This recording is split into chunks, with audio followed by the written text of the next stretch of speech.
Daniel's going to start off this hour in Knoxville. Hi, Daniel. How are you? Hi, Dave. Hi, Ken. Thanks for taking my call. I'm doing well.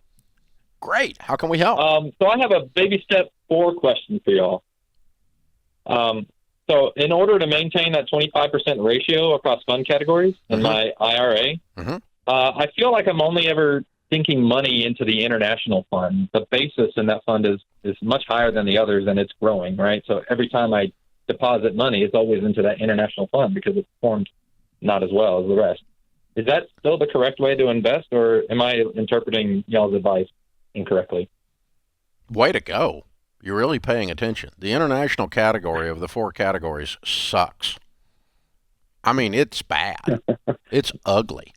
And so you notice that. That's a good thing. And what you're trying to do is rebalance your portfolio with your monthly contributions. That's right. I would not do that. I'm fine if a category's sucking if it gets a little bit out of balance, because I'm going to end up with less in a sucky category. Okay. Until it comes roaring back, and then when it comes roaring back.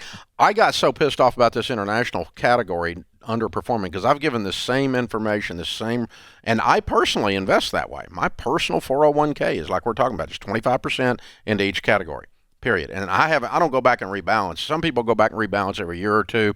And if you want to, that's fine. It's not the end of the world.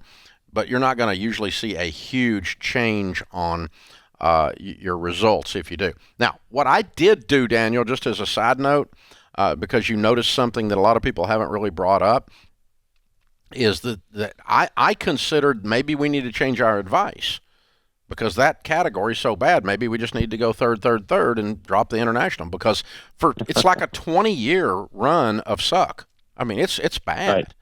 And so what I did, though, I went back with my ELP or my SmartMaster Pro, and I had him run a whole bunch of scenarios, and I told him what I was thinking about. And I said, not only am I thinking about changing mine, I'm thinking about changing, because I'm not going to change mine and not tell y'all. Okay, I think the market's moved, and I think this international category is bad. I was ready to go there.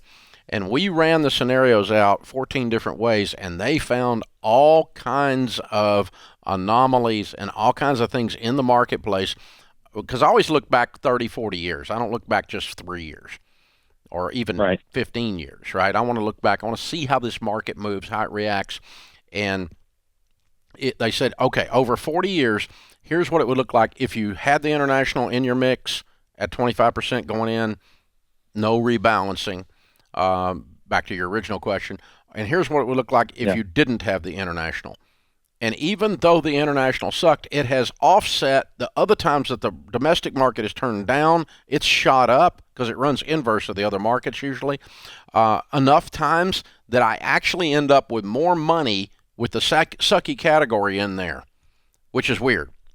So I left it. I left it in my portfolio, and I did not change my recommendations after running out actual hypotheticals, they're called in that world, and running it out that way. But yeah, I would not recommend to do what you're doing. It's not the end of the world if you do, but I think you're working too hard to get a lame horse to run, and so throwing that extra money on that international. So I just put 25% on everything. And if you want to rebalance or move some around a little bit, if it gets way out of whack, that'd be fine.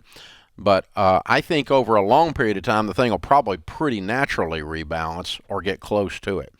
Long period being 20, 30 years, not 2 years.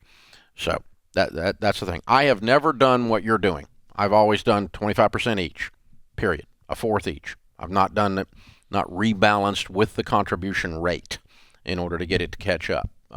If you do that, you're probably going to be okay, but I think you'll make more money the way I'm talking about than the way you're doing it. I think mathematically that's the way it's going to work. If when you say to him, okay, if you do that, it's fine. I don't think you're going to win, and you explain why. But if someone was going to do that, what would that allocation look like instead of 25? Well, what he's doing is he's putting more than 25% into the international because it's dipping. To try to gas it to try up. To catch it, try to have it catch up, get the balance to catch up, because he's trying to get his balances to be 25% each. So it just depends on how long you've been doing it and how far in the hole that account is. Mm-hmm. I mean, you could put 90% into the international and for it to catch up if you had to, Got it. But again, I'm not going that route. Exactly. I'm just going to keep plugging along here. Here's the interesting thing. The fact that you're looking at this and you're paying attention and you're using good critical thinking skills and you're constantly investing and you're constantly investing and you're constantly investing, that's what we found in all the data that causes people to win more than the technicalities. The technicalities don't end up mattering as much as paying attention and continuing. Paying attention and continuing. That's what we found with all the data on the millionaires.